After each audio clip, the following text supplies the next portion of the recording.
నమస్తే. ఇప్పుడు మీరు చూడబోతున్న వీడియో ఖచ్చితంగా మీకు ఉపయోగపడుతుంది, నచ్చుతుంది కూడా. మరి మీకు నచ్చిన విషయం నాకు తెలియాలి అంటే ఈ వీడియోని మీరు లైక్ చేయాలి, షేర్ చేయాలి, అలాగే మన ఛానల్‌ని సబ్స్క్రైబ్ చేయాలి. మీ సపోర్ట్‌ని నాకు అందిస్తారు కదూ! ఓకే. ఇప్పుడు వీడియోని స్టార్ట్ చేద్దాం. నమస్తే. Welcome to our channel. నేను కుప్పా పద్మిని. ప్రస్తుతంతో పాటు ప్రముఖ ఆధ్యాత్మికవేత్త, వాస్తు జ్యోతిష పండితులు, రాజరాజేశ్వరి ఉపాసకులు, జ్యోతిష రత్న, జ్యోతిష ప్రపూర్ణ బిరుదాంకితులు శ్రీమతి భానుకోటేశ్వరి గారు మనతో పాటు ఉన్నారు. మాట్లాడదాం. నమస్కారం అండి. జై శ్రీరామ్. శ్రీమాత్రే నమః. శ్రీ గురుభ్యో నమః. మేడం, దీపం అనేది మనం వెలిగిస్తూనే ఉంటాం. దీపంలోనే స్వామిని చూసుకోవటం, అందుకే దీపం పరంజ్యోతి అని చెప్పి మనం ఆరాధిస్తాం. అయితే కొన్ని ఇళ్లలో కొన్ని సందర్భాలలో కొన్ని విచిత్రమైన సంఘటనల్ని చవి చూస్తూ ఉంటారు. ఎక్కువసేపు దీపం వెలగటం, లేకపోతే చాలా ఫాస్ట్గా దీపం ఘృతం అవటం, ఇట్లాంటివన్నీ చూస్తూ ఉంటాం. అసలు దీపము ఎక్కువసేపు వెలగటం అది దేనికి సంకేతం అనేది నేను తెలుసుకోవాలని అనుకుంటున్నాను. దీనికి ఒక ఎక్స్పీరియన్స్ కూడా ఉంది, అది మీతో ఆల్రెడీ షేర్ చేసుకున్నాను. సందర్భం ఒకవేళ వస్తే కనుక దాని గురించి కూడా మనం మధ్యలో మాట్లాడుకుందాం. అసలు దీపం ఎక్కువ వెలగటానికి ఏంటండి రీజన్? మీరు ముందు మీ ఎక్స్పీరియన్స్ చెప్పేయమంటారా? సస్పెన్స్ చెప్పేస్తే ఇప్పుడు మనం సబ్జెక్ట్ వదిలి దాని మీదే ఉంటుంది అందరికి. ఏంటది? ఎగ్జాక్ట్లీ. అయితే నిన్న గురువారమే, నిన్నగాక మొన్ననే దీపం ఎక్కువ అంటే నేను సుమారుగా రోజు మా వారి ఇంట్లో పూజ చేస్తారు, నేను తనకి హెల్ప్ చేస్తాను. తర్వాత తనది అయిపోయిన తర్వాత నేను చేసుకుంటాను. నైవేద్యం నేను పెడతాను, హారతి నేను ఇస్తాను. ఇట్లా పంచేసుకున్నాం అనమాట. పనులు పంచుకున్నట్టు పూజను కూడా పంచుకున్నాం మేము. సరే, ఆ రోజు తనకేదో వర్క్ ఉండి పొద్దున్న ఎర్లీ మార్నింగే వెళ్ళిపోతే సుమారుగా నేను ఇంట్లో పిల్లని స్కూల్కి పంపించి వంట చేసుకుని ఇవన్నీ అయ్యేసరికి 10 అయిపోయింది. 10కి దీపం పెట్టాను. నా పూజ నేను చేసేసుకుని వచ్చేసాను ఆఫీస్కి. మీకు తెలుసు కదా, వచ్చేసాను. ఈవినింగ్ మీకు తెలుసు, ఈవినింగ్సే నేను విష్ణు సహస్రనామం ప్రతి నిత్యం చేస్తూ ఉంటాను. అయితే ఈవినింగ్ వెళ్ళి రోజు ఎప్పుడు చేస్తున్నానంటే 9:15కి చేస్తున్నాను ప్రతిరోజు. ఇప్పుడు రాత్రి 9:15కి చేస్తున్నా, లేకపోతే 9 o'clock. సో ఆ రోజు స్నానం అది చేసేసుకుని వచ్చి 8:45 అయింది. ఇంకా పూజ చేసేసుకుందాం అని చెప్పి వచ్చి సడన్ గా దేవుడి గదిలో చూస్తే వెలుగుతూ ఉంది దీపం. నేను పెట్టిన చాలా చిన్న కుందిలో పెట్టాను, చాలా బుజ్జిది అది. అంటే ఇది కూడా పట్టదు, ఒక్క స్పూనే, అంతకు మించి పట్టదు. నేను అవాక్ అయ్యాను, షాక్ అయ్యాను. ఎంత షాక్ లో ఉన్నానంటే, నా కూతురు మీకు తెలుసు కదా, 3 years దాన్ని అడుగుతున్నాను, వెలిగించావా అని దాన్ని అడుగుతున్నాను నేను. తర్వాత మళ్ళీ ఇది ఎలా వెలిగిస్తుంది, దీనికేం తెలుసు, ఇదేంటి ఇలా అడుగుతున్నాను నేను అని చెప్పి మా అమ్మగారు మా ఇంట్లో ఉంటారు, అమ్మకు ఫోన్ చేశా. అమ్మ వెళ్ళిపోయింది వాళ్ళ ఇంటికి. అమ్మకు ఫోన్, అమ్మ నువ్వేమైనా వెలిగించావా దీపం అంటే, లేదు నేను చూశాను, పొద్దున్నుంచి వెలుగుతూనే ఉంది, నేను వెళ్ళే టైంకి కూడా వెలుగుతుంది. అబ్బాయి ఇదేంటి ఇంతసేపు వెలిగిందని అనుకున్నాను అని అంది. ఇదేంటి ఇంతసేపు వెలగడం ఏమిటి, ఆ ఒత్తు చూస్తే చక్కగా దాన్ని నిశ్శబ్దంగా ప్రశాంతంగా వెలుగుతుంది, ఇదేంటి అని చెప్పి అనుకున్నాను. సంతోషం అనిపించింది, ఇంతసేపు వెలగడం ఎప్పుడు జరగలేదు కదా. పోనీ ఆవదం నూనె అయితే పోనీ ఎక్కువసేపు వెలిగించి, కాదు ఆవు నెయ్యి. ఆవు నెయ్యితో ఆ వీడియో కూడా ఆవు నెయ్యి తొందరగా అయిపోతుంది కదా, ఒత్తి తొందరగా వెంటనే మీకు కూడా చెప్పడం జరిగింది. మీరు చెప్పి ఉన్నారు ఏంటి అనేది. అసలు దీనికి సంకేతం ఏంటండి? ఇట్లా నాలాగా చాలా మందికి ఎక్స్పీరియన్సెస్ అయ్యి ఉండొచ్చు కదా. అంటే నాకు కూడా అయింది. ఇక్కడ అయిందా? దాన్ని కూడా చెప్పరా? మై ప్లెజర్ అండి. Thank you for asking that. అయితే మామూలుగా మార్నింగ్ నేను చేసేస్తాను. ఎప్పుడన్నా మా పిల్లలకు బుద్ధి పుడితే వాళ్ళు దీపారాధన చేస్తామని చెప్తూ ఉంటారు. రీసెంట్ గా ఒక 5 months బ్యాక్ జరిగిందండి మా ఇంట్లో, రీసెంట్ గానే జరిగింది. నిన్న మీరు పెట్టినప్పుడు నాకు అదే గుర్తొచ్చింది, వెంటనే కనెక్ట్ అయిపోయాను నేను.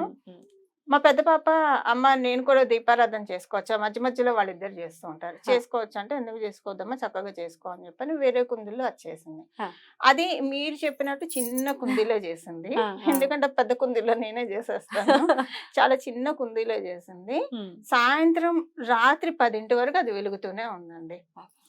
మేము అలానే ఆశ్చర్యపోయాము. అంటే దీపం ఏమన్నా ఒత్తి ఏమన్నా కొంచెం కిందకుంటే, చిన్న దీపం అయితే కొంచెం ఎక్కువసేపు వెలగడానికి, ఎంత చిన్న దీపం అయినా కూడా చిన్న కుందీలో నూనె ఎక్కువ పట్టదు కదా, తైలం కావచ్చు ఆవు నెయ్యి కావచ్చు ఎక్కువ పట్టదు. అది కూడా అలానే ఎక్కువసేపు వెలగడం జరిగింది. సో వెంటనే నేను అమ్మవారికి కృతజ్ఞత చెప్పుకున్నాను. తల్లి చాలా అందుకే మీరు అడగంగానే వెంటనే నేనేం దండం పెట్టుకున్నానో మీకు అదే చెప్పాను, యాజ్ ఇట్ ఈజ్ గా చెప్పేసేసాను. తల్లి నువ్వు నన్ను కరుణించావు, చాలా ధన్యవాదాలు, చాలా సంతోషంగా ఉంది. ఈ కృపని ఎప్పుడు ఇలానే కంటిన్యూ చేయమ్మా, పొరపాటున కూడా నీకు అప్రియమైన పనులు చెయ్యకుండా నన్ను కాపాడు తల్లి. నీకు అప్రియమైన పనులు, నీకు కోపం కలిగించే పనులు నాకు తెలిసైతే నేను చేయనమ్మా. నాకు తెలియక ఏదన్నా జీవుడు అలా వెళ్తుంటే వెళ్ళకుండా నన్ను కాపాడు తల్లి అని చెప్పి దండం పెట్టుకున్నాను. ఎప్పుడు నీ నామాన్ని స్మరించాలి, నీకు ప్రియమైన పనులే చేయాలి ఈ శరీరంతో అని చెప్పి దండం పెట్టుకున్నాను. అందుకే మీకు వెంటనే అదే చెప్పారు. చెప్పేసేసాను అవును, నేను. అవును. నేను అలాగే దండం పెట్టేసుకున్నాను. అందుకే ఇమ్మీడియట్ గా ఒక సెకండ్ కూడా మీరు అన్నారు, వెంటనే రెస్పాన్స్ ఇచ్చారు. థ్యాంక్స్. ఎందుకంటే నాకు వెంటనే వాట్సాప్ లోనే వెంటనే చూసుకోగానే కనెక్ట్ అయింది. Right. అందుకే వెంటనే మీకు సేమ్ చెప్పారు. నాకు జరిగింది నేను మీకు రిప్లై ఇచ్చేసానండి.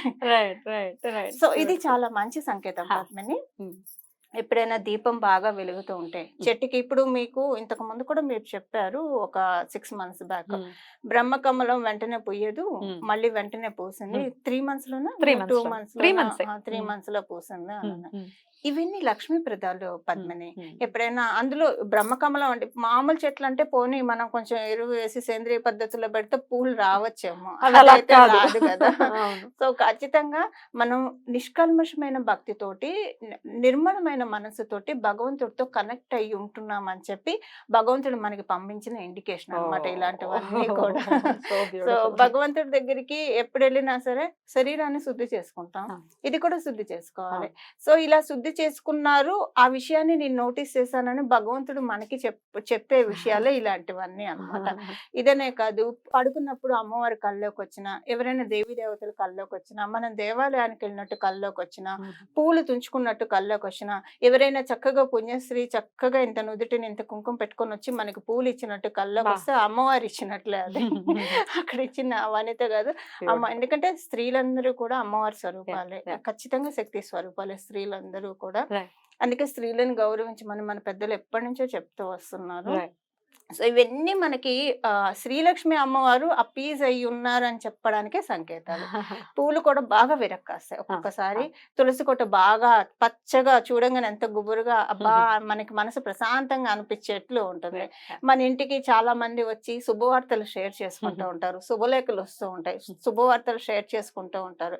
వీటన్నిటికీ అర్థం ఏంటంటే అమ్మవారు నేను వస్తున్నాను. లక్ష్మీ అమ్మవారు చాలా డిసిప్లిన్ అన్నమాట, క్రమశిక్షణ, డెఫినెట్లీ చక్కటి మేనర్స్, సంస్కారయుతమైన తల్లి. ఆ తల్లి ఎవరికి కూడా చెప్పకుండా రాదు, ఖచ్చితంగా చెప్పే వస్తుంది. సో ఇవి చెప్పింది అనమాట, చెప్పే వస్తారు. చెప్పే వస్తారు. అలానే కొంతమంది అదృష్టవంతులకి జ్యేష్ఠాదేవి కూడా చెప్పే వెళ్ళిపోతుంది. చెప్పే వెళ్తుందా? కొంతమంది ఎలా ఎలా అదృష్టవంతులకి ఎలా చెప్పండి. పడుకున్నప్పుడు కల్లో ఎవరైనా నల్లటి వ్యక్తి, అది ఆడవచ్చు మగవ్వచ్చు, అందులో ప్రత్యేకించి కాకి రంగు వేసుకొని, అంటే బ్రౌన్ కలర్, ఇప్పుడు యూనిఫామ్ ఉంటాయి కదా పోలీసులు, అలాగా అలాంటి యూనిఫామ్, అంటే పోలీసులు కాదు కాదు కాదు. పోలీసుల యూనిఫామ్ అంటే అలా బ్రౌన్ కలర్ డ్రెస్, ఆ కలర్ నా ఉద్దేశం, వేసుకొని మన పేరు పెట్టి పిలుస్తారు. మనం అక్కడ కనిపించాము, సార్ నేను వెళ్తున్నానని చెప్పేసి వెళ్ళిపోతారు. లేదా మన పని మనుషుల కల్లోకి వచ్చి వెళ్ళిపోతున్నానని చెప్తారు. లేదంటే కనుక మనలోంచి ఏదో నల్లటి ఆకారం బయటకు వస్తుందని మనకు కనిపిస్తూ ఉంటుంది. జానంలో కావచ్చు, పడుకున్నప్పుడు కావచ్చు. మన పట్ల అవతల వాళ్ళు కలలు కన్నా కూడా, ఇప్పుడు మన కళ్ళ మనమే రావాలని లేదు అవును, కదా. చెప్తూ ఉంటారు ఫోన్ చేసి మీరు కల్లోకి వచ్చారు. విషయం చెప్పి మా కళ్ళల్లో కూడా విడిచిపెట్టట్లేదు అంటూ ఉంటారా? అంటే ఎవరన్నా మీరు కళ్ళకి వచ్చారు, వస్తే మనకి డెఫినెట్ గా నాకు మెసేజ్ చేస్తారు, ఏంటమ్మా దీని అర్థం అని చెప్పి. అంటే జనరల్ గా వాళ్ళకి రిప్లై ఇస్తూ ఉంటాం కదా, అప్పుడు పక్కన ఉన్నప్పుడు వింటే అప్పుడు ఆయన అంటారు కల్లో కూడా కళ్ళు కూడా మీతో కనెక్ట్ అవుతూ వదిలిపెట్టలేను, ఏం చేస్తాం మరి. అలా కాదు, జనరల్ గా ఆయన జోక్ నా చేస్తారు. ఫీలింగ్ అండి. సో అలాగా వస్తుంది, అలా వెళ్ళిపోతున్నట్టు మనకు అనిపిస్తుంది. ఇంకోటి, మనము ఏదైనా దేవాలయానికి వెళ్తున్నప్పుడు ఏదైనా ఒకటి మనల్ని పట్టుకున్నట్లు అనిపిస్తుంది దుష్ట శక్తి, కానీ దాన్ని మనం విడిపించుకొని వెళ్ళిపోతాము. ఎవరైనా యాచకులు వస్తారు, మన మీదకి వస్తారు, మనం డబ్బులు వేస్తే ఇంకా నేను వెళ్ళిపోతున్నానని చెప్పేసి వెళ్ళిపోతారు. సో యాచకులు వచ్చి డబ్బులు వేసినట్టు కళ వస్తే మనకున్న పీడ అంతా పోయినట్టు. కళలో వెయ్యాలి, మనకి తెలియదు, తెలీదు కదా, మన కంట్రోల్లో విడిగా అంటే వేస్తాం ఖచ్చితంగా. అసలు అది ఎవరు చెప్పక్కర్లేదు, ఎందుకంటే మన ఇండియన్స్ అందరూ, సనాతన ధర్మంలో ఉన్న వాళ్ళందరూ అవతల వాళ్ళని అర్థం చేసుకున్న సహృదయం ప్రతి ఒక్కళ్ళకి ఉంటుంది. సో కష్టంగా నిజంగా కష్టపడుతున్నారంటే డెఫినెట్ గా తోచినంత సాయం అయితే చేస్తారు, అలా చేయకుండా ఎవరు ఉండరు. బట్ కళల్లో అంటే మన చేతుల్లో ఉండదు కదా. సో కళల్లో కావచ్చు, విడిగా కూడా ఎవరైనా మనం ఇప్పుడు మనం వేసింది రూపాయి అయినా సరే, 10 రూపాయలైనా మీరు మీ కుటుంబం కొంతమంది చెప్పేస్తారు కదా పద్మిని, మీరు మనం చేసిన దానం కంటే వాళ్ళు చెప్పేది ఎక్కువ ఉంటుంది. వాళ్ళ బ్లెస్సింగ్స్ ఎక్కువ బ్లెస్సింగ్స్ ఎక్కువ ఉంటాయి. చల్లగా ఉండండి అమ్మా అంటారు. అలా ఉన్నప్పుడు ఏంటంటే జ్యేష్ఠాదేవి మన ఏంటి సంతృప్తి చెందింది, ఇంకా వెళ్ళిపోతుంది. మిమ్మల్ని పీడించను నేను వెళ్ళిపోతున్నాను అని చెప్పి జ్యేష్ఠాదేవి కూడా కొంతమంది అదృష్టవంతులకి ఇలాంటి సంకేతాలు పంపిస్తుంది. అందరికీ జ్యేష్ఠాదేవి ఇవ్వదు, బట్ డెఫినెట్ గా అదృష్టవంతులకి ఇలా ఈ సంకేతాలు వస్తాయి. Beautiful beautiful. అయితే ఎక్కువసేపు వెలగటం అనేది అమ్మవారి సిగ్నల్ లాగా, లేకపోతే సంతుష్టురాలు చెందింది అనడానికి ఒక ఒక నోటికి నోటి అయితే ఈ దీపం విషయంలో ఇంకొక సందేహం చాలా మందికి వస్తూ ఉంటుందండి. పూర్తిగా ఘృతం అయిపోవటం, వత్తి అంటే అర్థం కాని వాళ్ళ కోసం చెప్తున్నాను, పూర్తిగా కాలిపోవటం అనకూడదు. సో పూర్తిగా కాలిపోతే గనక, ఘృతం అయిపోతే గనక ఒత్తిని దాన్ని ఏ విధంగా మనం అర్థం చేసుకోవచ్చు? అది ఇప్పుడు కాలమాన పరిస్థితులను బట్టి మనం చూడాలి పద్మని. ఇప్పుడు మనకి కల్తీ లేని నూనె, నెయ్యి, ఒత్తులు ఇవన్నీ మనకుంటే కనుక అప్పుడు కూడా జరిగితే అప్పుడు మనం ఆలోచించాలి. ఇప్పుడు ఏమవుతుందంటే మనం ఎంత క్వాలిటీ తెచ్చుకుంటున్నా ఒకసారి మనకి తెలియకుండా అది మిస్ క్వాలిటీ కూడా అవ్వవచ్చు. అప్పుడు అది ఘృతం అయిపోతుంది మొత్తం. దాన్ని మనం కన్సిడర్ చేయాల్సింది లేదు. మనం తెచ్చుకుంది బాగా ఇది నాణ్యవంతమైనది అయినా అప్పుడు కూడా భయపడాల్సింది ఏం లేదు. మొత్తం ఘృతం అయిపోయిందంటే పూర్ణాహుతి జరిగినట్టు భావించాలి. సో అది ఒక మంచి, అది ఎప్పుడు మనం తెలియకుండా కల్తీ కలిసింది ఎవరు తెచ్చుకోరు. ఒకవేళ అలా వచ్చినా కూడా ఇప్పుడు మనం మంచిదని తెచ్చుకున్న అది కల్తీ అయితే అప్పుడు ఘృతం అయితే అది పూర్ణాహుతి కింద లెక్క కాదు. కానీ మంచి క్వాలిటీ 100%. ఇప్పుడు కొంతమంది వెళ్ళి కొంతమంది దగ్గర ప్రత్యేకించి తెచ్చుకుంటారు, అలా అమ్మే వాళ్ళు ఉంటారు, రీటైలర్స్ కాకుండా ఎవరికి వాళ్ళు ఇంట్లో తయారు చేసి నాణ్యవంతమైన ప్రొడక్ట్స్ ఈ మధ్య అమ్ముతున్నారు చాలా మంది అలాగా. సో అలా బాగా నాణ్యవంతమైన నమ్మకస్తుల దగ్గర నుంచి తెచ్చుకున్నప్పుడు ఘృతం అయితే కనుక అది పూర్ణాహుతి కిందే లెక్కకు వచ్చేస్తుంది. Beautiful beautiful. అయితే రకరకాల అంటే అందరూ చెప్తూ ఉన్నారు, వాళ్ళ అండర్స్టాండింగ్స్ ని బట్టి చెప్తూ ఉన్నారు. అయితే నేను మా అమ్మ ద్వారా విన్నది ఏంటంటే, ఎవరో చెప్పారట అలా ఘృతం అవ్వకూడదు, అందుకని ఒక చిల్లర కాసు ఏదైనా పెట్టేయండి అడ్డు, అప్పుడు ఘృతం అవ్వదు. నన్ను ఇనప ముక్క ఎలా దీపంలో పెట్టావో అని అడిగాను నేను. నాకు వెంటనే డౌట్ వచ్చింది, పెట్టకూడదు కదా, చిల్లర కాసు అంటే ఇనపే కదండి, దాన్ని పెట్టకూడదు కదా, స్టీల్ కదా, మనం స్టీల్ స్వామికి సమర్పించాం కదా, దీన్ని ఎలా స్టీల్ పదార్థ వాటిల్లో కూడా నీళ్లు కూడా పెట్టం మనం స్వామికి అయితే, లోహంతో చేసిన వాటితోనే వాడతాం.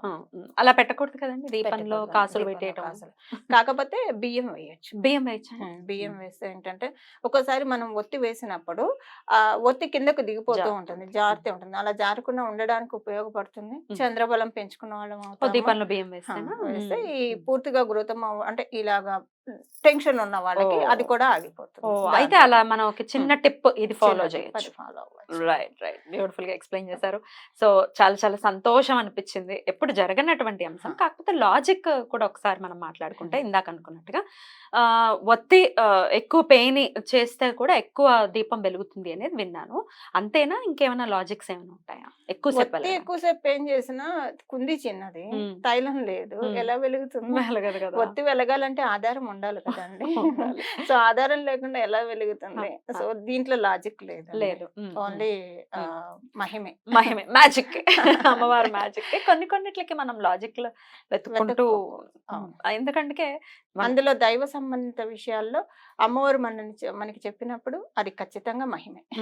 డెఫినెట్లీ దైవం అనేది భావన, మనం యద్భావం తద్భవతి, మనం ఫీల్ అవుతున్నాం, హ్యాపీగా ఫీల్ అవుతున్నాం అంటే అదే దైవం.